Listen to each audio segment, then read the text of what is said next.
All right, let's see how we go. All right. So this is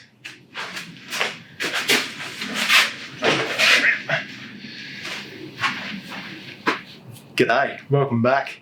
So I'm going to start filming these short videos just to get you guys involved in more of what I get up to, and it's just a way of making more of a no frills sort of video. And today, well, the other day I got called up, had a phone call about a little festival that will be getting held up north, and I found out that they might want some bowls and things like that. So I'm just going through and turning a heap of bowls. I'll show you. So I'm just turning all these bowls here. Just there's a stack and a stack behind, and another stack there, and I've got some bowls all on the ground over there that I've got to go through, and I'm just picking them up and going through them. And I thought this is a perfect opportunity to get you involved. So let's get into it. Yeah, so it's going to be a lot different to what you're used to seeing in the videos that I've made previously, but I hope you enjoy it regardless, and you get something out of it. I'm just going to check the depth here before I go, because there was a batch of bowls when I first started out, and I think this is part of them, where I made a blue, and I didn't make them really deep, so I left not a lot of room in the bottom to play with. So this is one of them.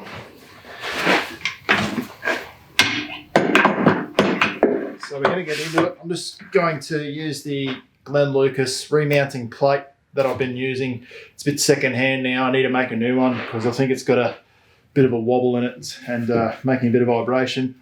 And mount the bowl, end grain facing up in between the gaps here. So that goes there. Bring up the tailstock, lock it there to give yourself some room, and then I lightly put it in there just to hold it. Come around here. I'll bring you around. I'll put my thumb there, and all the tool rest, and then I see the way it touches there. So I need to shift the bowl away from me. I'm just going to hold this way because the camera's there, you're there, and then going to shift it. Probably a bit too much there. Bring it back. See how that looks. Ugh. Too much, Kez. How's it going this side? So I might just bring it away this way. Okay. How's that looking there? Looks pretty good there. Probably a little bit tight there. See the other side? Probably I'll leave it. That's pretty good. That's pretty good there. It's equal all the way around. And what I was saying before, just get the end grain, put it between these gaps, because as it dries, the side grain will drop its shoulders and the end grain will stick its head up. So it rises up, that drops down, creates a bit of a high point, two high points, and then that sits in the middle there, and that creates a real nice solid flat spot so it won't wobble around. Tighten up the tailstock there.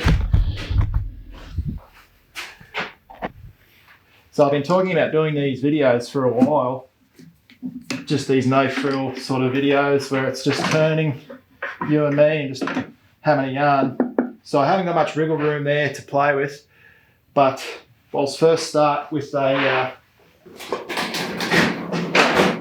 bring my little nursing trolley around. I'm going to start with my 19mm woodcut bowl gouge.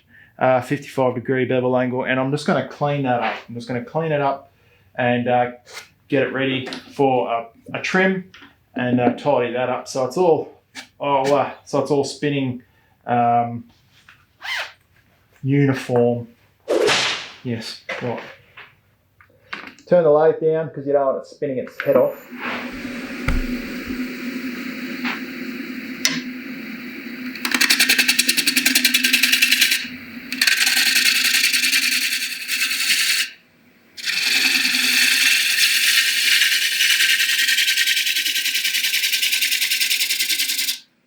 before cutting it around.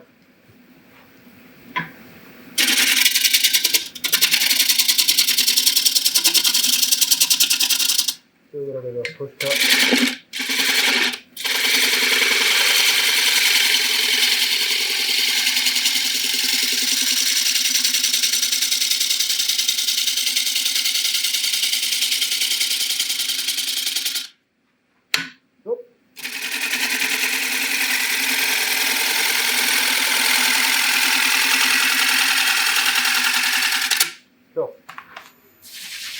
Just getting it running true.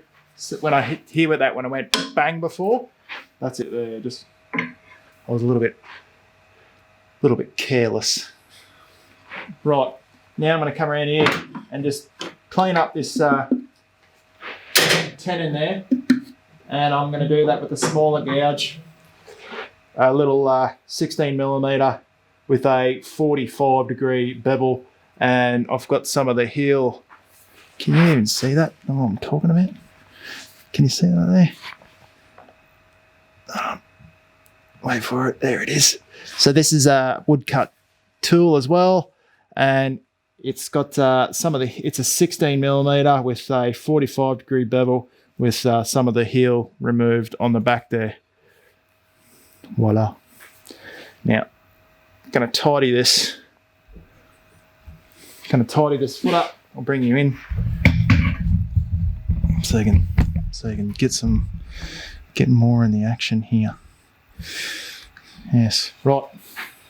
So I'm going to leave that there, and that's just going to be the base. I'm just going to call it now. Going to be the base. I've got minimal timber in there. Tidy that up, and that'll do us.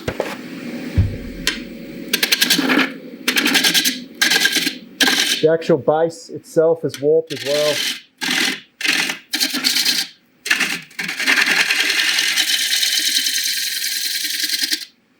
Get that running there. Clean this up in here.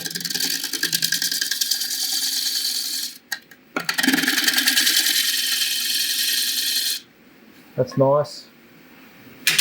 Now, I'll measure up this. I'll show you how I do this. I'll bring you down that way. Oh, look at us go, hey? Right. So this is a Vic Mark chuck, a VM 120. Am I right? Yes. VM 120 chuck. Dovetail jaws. I think they're the 100mm or something. And what I'm going to do is just show you. I'm just going to bring it in till it's nearly closed. Nearly forming a perfect circle. So close and then just open it up a smidge, and then get the dividers, put them on the outside there, sorry, on the inside, and just so it's, I'm eyeballing down into that point down in there. So that looks pretty good there. Right. Once that's done, get rid of that.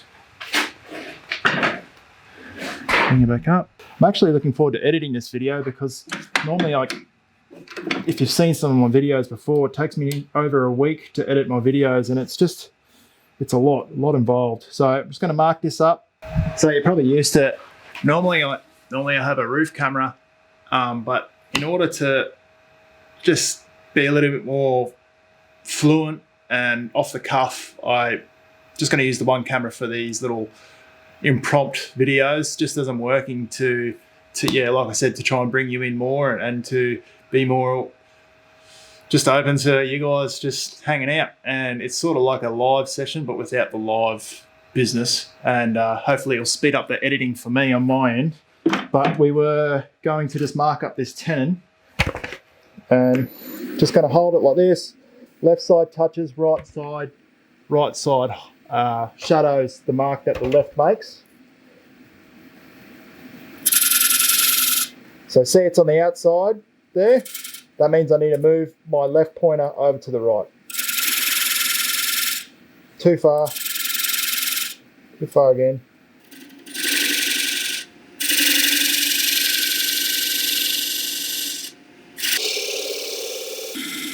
And there we go. Now I'm going to mark that because I made a few lines there. Made a couple of lines. That's all right. Now I'm just going to use a little 12mm gouge just to sort of clean it up and take some of that timber away.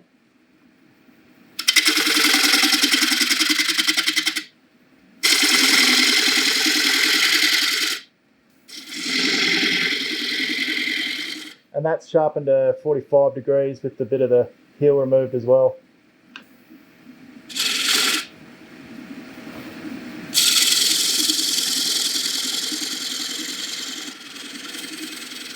And that will do me, that. And now skew chisel, just a standard skew. This is a Hamlet Tools one. Actually, we bought this when we first started turning. So I hold it under my arm like this, finger down the tool, find my mark. So skew chisel, and I'm just going to find that line and drive it in. See, I've made that flat spot there. I've made that flat spot, and as a learner, there's a bit of how do you put it? There's a bit of torque. Whether I don't know, it's torque. I don't know. So some turners believe that this point. There's my pencil. Here it is. So this point in here, where the face of the chuck meets, is a flat spot just there, where my pencil's marking that line. That's flat. So the jaws can sit flat up against that and then clamp in, which I'll make the dovetail with my skew. Some turners believe that is necessary, and then other turners believe that it's not necessary and you can just go about doing it. I believe that just make it safe and make a good angle in there so that the jaws can hold on to it nice and firm. It's got a good angle, and that it's safe, and that the jaws have good contact and it's not bottoming out in the jaws, and also that that it makes a perfect circle when the jaws are closed. That's how I go about doing it. But I do have a flat spot in there at the moment, and I'm just going to drive this skew in to make it.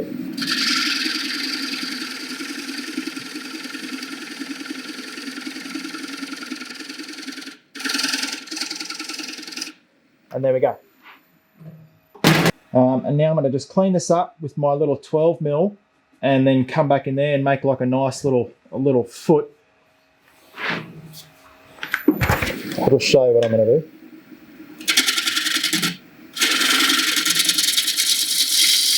Little pull cut, just to cleaning it up. And now I'm going to use that bit of fat there. I'm going to use this bit of fat just here, and I'm going to come back and make like a nice little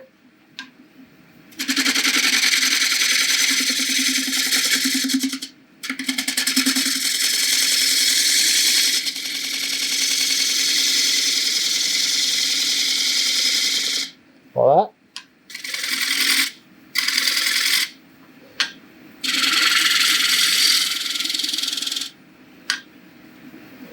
And then that'll look nice because my foot will be there. And the rule of thumb is your foot, the foot where I've made that second pencil mark should be, oh, got to clean that up. The foot should be a third, like 1/3 of the overall diameter of your bowl.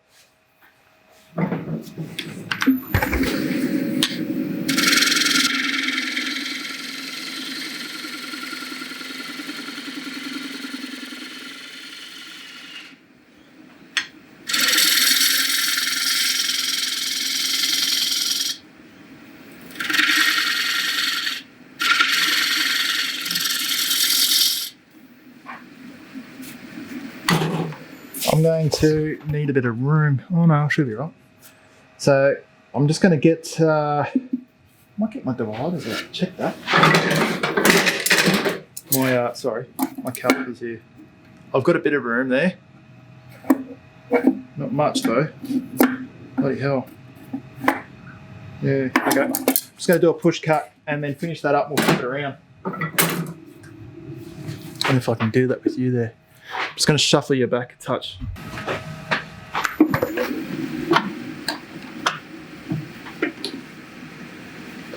When I do tighten the tailstock up, I make sure I don't over tighten it because you can put a bit of tension into the bowl and it sort of warps it a little bit as well. So you just got to be careful.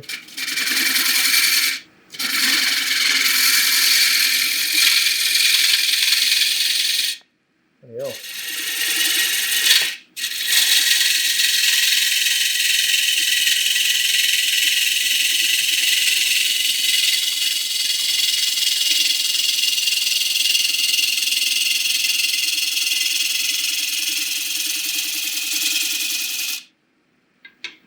It's a bit rough there.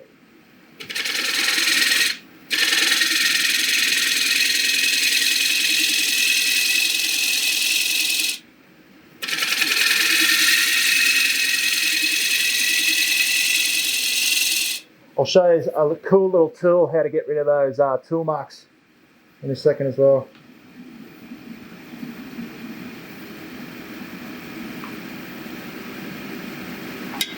What I was doing there is I'd speed the lathe up, but I was just checking for vibration. So I turn it down a little bit more. And now it's good.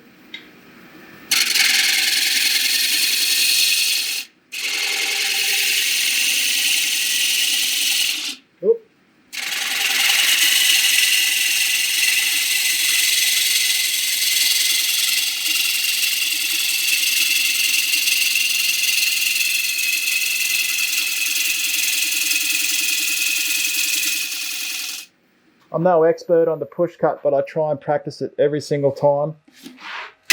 Now, a cool little tool that I want to show you is this one here. It's also by Woodcut Tools, and it's called the Irons Shear Scrape by Phil Irons. And I'm just going to use it quickly just to sort of even out some of these tool marks here, so I don't have to spend so much time sanding. Bring the tool rest out, and you got to hold it up on a bit of a angle like that. He's still focused in there. So you just hold it there.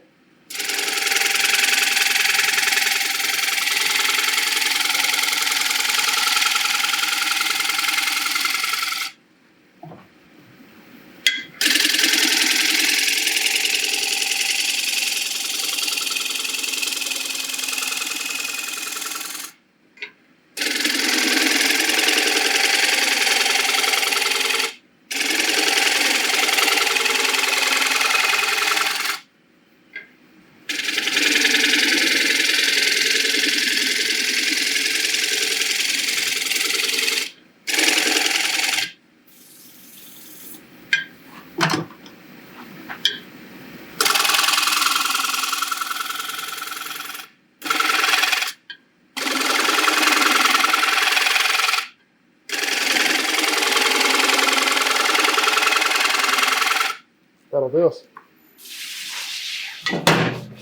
So now I'm just going to take this off, spin it around, put the chuck on. I'll just do it without talking about it, eh? Let's do that. It's down there. So yeah, I hope you're going to enjoy these little videos. The people that will, I'll just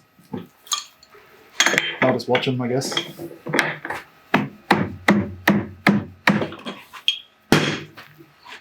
It's always hard to get this plate off.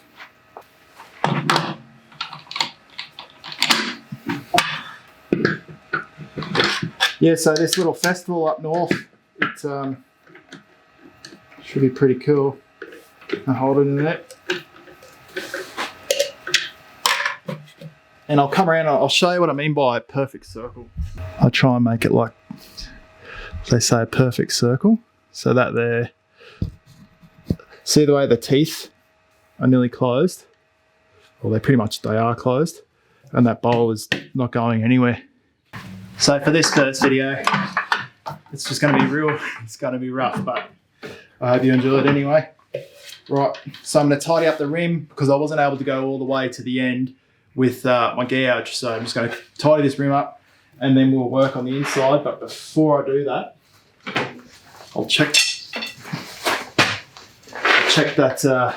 So this is just a bit of timber. It's my little depth gauge checker. And it's got 3 holes, one on the outside extremity so I can put it there, still get an internal measurement. But then on other bowls I've had to jimmy it up so I could reach.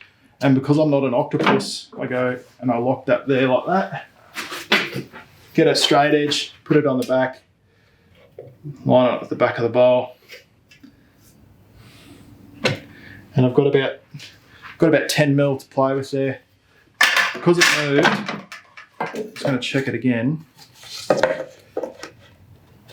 And remembering that there is high points, so I'm going to get on the low spot there. On the low.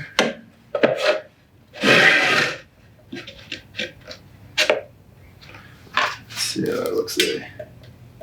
Yeah, we've got bugger all room there.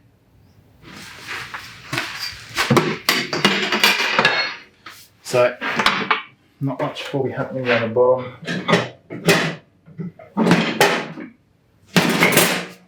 This one is a 16mm Thompson tool, 55-degree bevel with the heel removed, and I'm just going to use that just to bulk out some of the material. You can see how wobbly it is.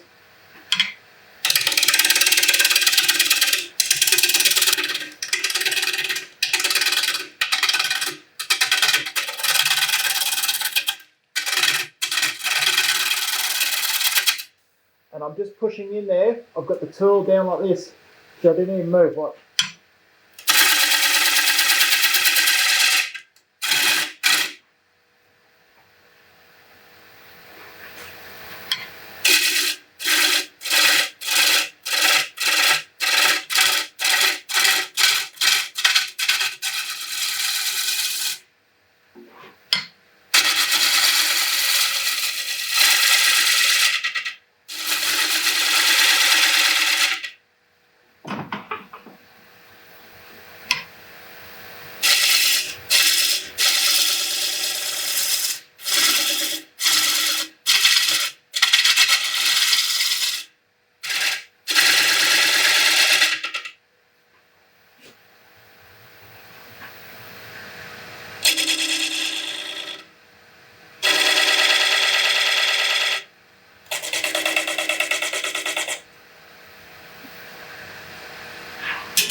Now I'm going to use that 12mm and I'm going to finish the rim up here so I don't have to come back to it, and then I can just concentrate on the inside and then we're done.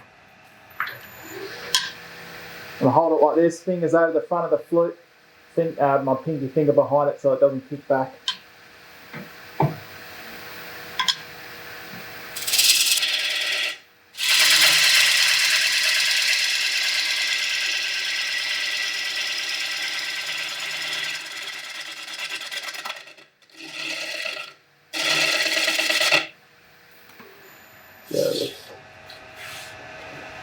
Tear it in.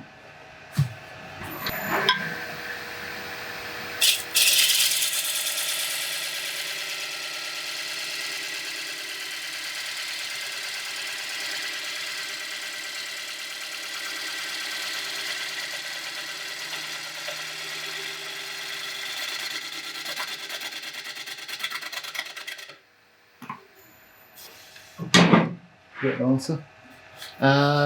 Little tool mark there, but what's a tool mark between friends?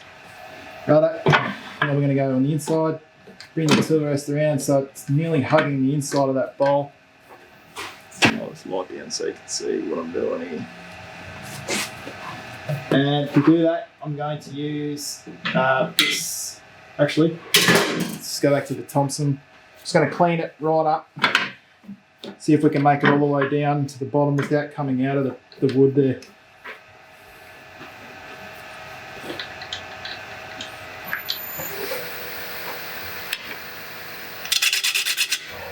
Too far. When you're working on the inside, the tool handles up, so it's nearly horizontal to the ground. So I'm going to come around, come into the bowl so the flute's facing that way. As I come in, I'm going to open it up and bring it around to my body.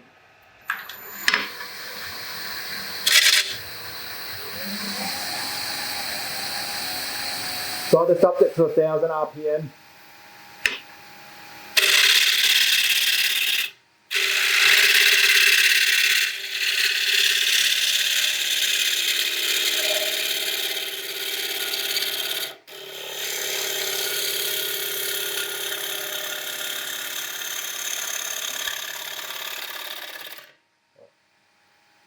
I came out of the wood there, down at the bottom. The tool came out, so I just stopped. Just going to switch to a shorter bevel, the 45 degree. And I'm just going to concentrate on getting this section done here with this guy, and then I'm going to flip to the bottom bowl gouge.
I was getting a little bit of chatter there, but I just slowed the cut down, like the speed of the lathe down. I just slowed my cut down, as you saw, real slow, just to make sure I got those really nice cuts without all that chatter in there. I've got a little bit of tool marks in there, but I'm not going to worry about it because I'll just sand it out. Now, to get the tool rest in there, I'm just going to angle it around, like so. Like so. Sound like an info commercial or something.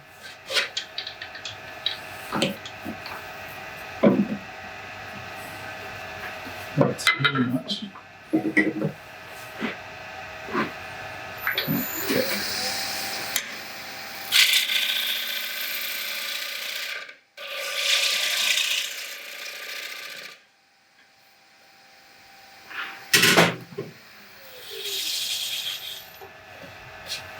Just noticed that I didn't finish that cut up there.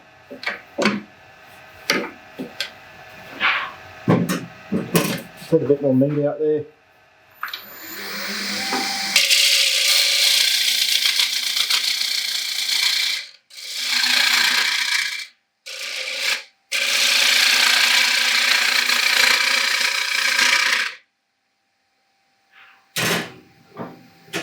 Little scraper.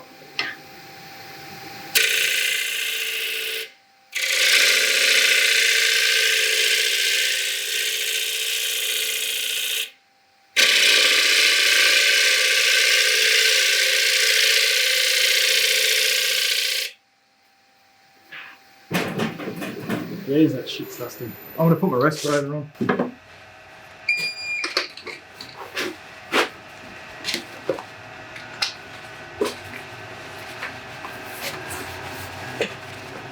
The reason why it's so dusty is because that tin was really dry, and it's really dry. So, sorry. Sorry, but not sorry.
Not to mention, I learnt how to do this with the tool rest from Lucas. Really cool idea. So you can get, because you want to be 90 degrees at the bottom. You don't want to have your tool coming in and you're like really parallel to your tool rest. So this allows you to sort of stay at 90 degrees a little bit with it.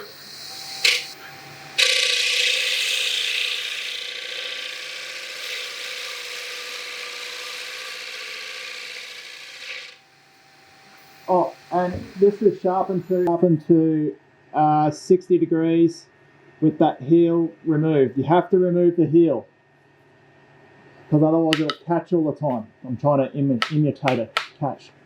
Okay, so you got to remove the heel. Anyway.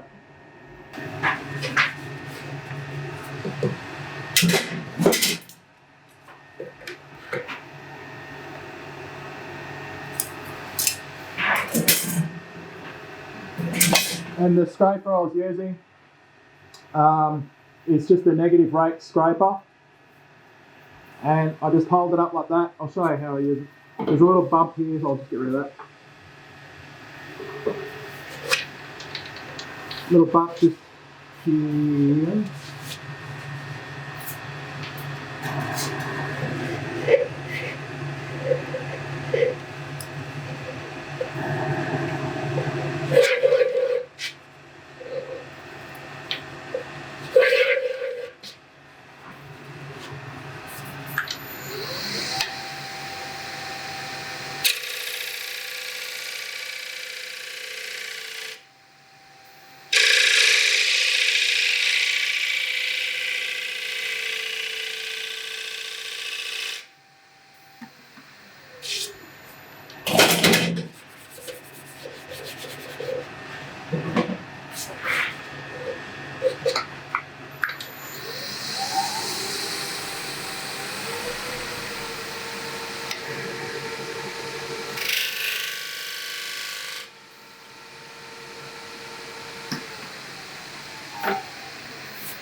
Going to go a little light trim, hopefully, across the bottom. One last cut.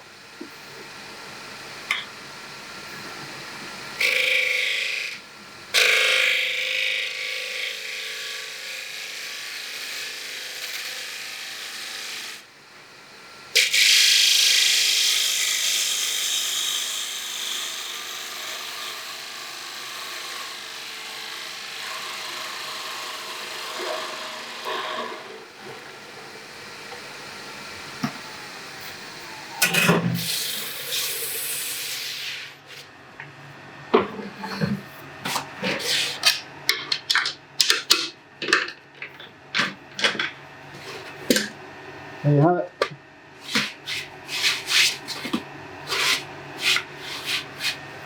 Then, I'm going to put them over here. And then that way, after I've stacked them all over there, I can then just go through, set up for sanding, and just make my way through and sanding them all. So yeah, I really hope you, I don't know, you like these videos, and that I'm going to start making more of them. Like I said, just because I don't know how to do all the live setup and all that, and I don't have really good reception out here with using a live stream. So this is my way of doing a live stream, conducting a live stream. So cheers guys, I will see you all and talk to you all directly. Thanks very much. Bye.